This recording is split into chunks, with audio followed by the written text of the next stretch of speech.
It's from Eric.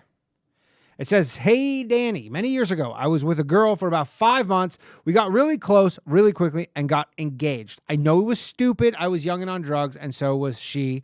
We were both on drugs when we met. She had a super duper credit card of some sort, which she pulled out in a week of dating. Over the next 4 to 5 months, we spent about 50,000 Australian dollars on it, which are, I guess, regular dollars. I don't know, which actually maxed it out.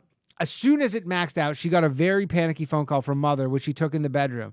Anyway, when she came out, she was shaking and told me that it wasn't her key card. I guess key card is Australian for credit card. Obviously, she was a drug addict who on her first date told me she needed to go to a job interview, which turned out being a strip club called Bad Girls, which was the perfect name because these chicks were terrible and sit there while she gave them a demonstration of what she could do, which was little more than nod off and dribble on herself. I guess she was into some sort of painkillers. It was her family's key card, and she was told only to use it in an extreme emergency and only if it was a few $100s. Otherwise, ring them first. We had just spent south of 50 grand. This is where she screwed me over. I had never used the card. I had never touched the card, but she had told her mother that I was her fiance and I had got her addicted to drugs and made her spend the money.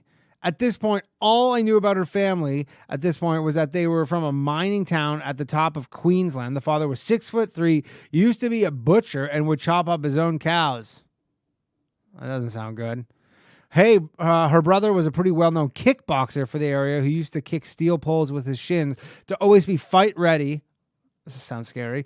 I asked what they were going to do about it. She said they were in the car and on their way down to kill us. I asked her what we should do. She said, I'll stay here in the flat that they were paying for, mind you, and said to me, I should go to a friend of mine's flat because they would actually kill me. About 12 hours later, there was a knock on the door at the place I was staying. I was there alone, so I looked at the front window, and her brother was standing out there. He was a big boy holding a tire iron, which is about the size of about 10 crowbars, something I couldn't even have lifted. He came to the door and started pounding and said, come outside. I thought, I don't want to go outside and get killed. So I said, no, you just come in. He said, I'm not comfortable coming into your house without your friend being home who owns it. Weird that that's his main issue. He goes, I'd like the owner to be here when I murder you. I said, no, it's all right. I'm not coming out. If you want me, you're going to have to come in, which he did at this point, and he wasn't going to hit me. It was, how bad is this going to hurt? He swung the tire iron behind his back, and before he swung it, he dropped to his knees and almost started crying, saying, you ruined my sister's life. What have you done? I ended up having to pick him up and dust him off, put my arm around him, and tell him everything's going to be all right. When he got himself together, he ran out the front door, jumped in the car, and drove off. I never saw her or her family ever again. Not one word. That was 22 years ago.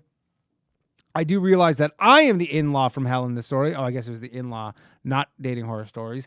But what are you going to do? Pretty enjoyable 5 months overall. I wish I knew how to ring in from Australia, bring up low-value situations, and not only have I done it, it's where I thrive. I was an H addict for 21 years and have been clean for over a year.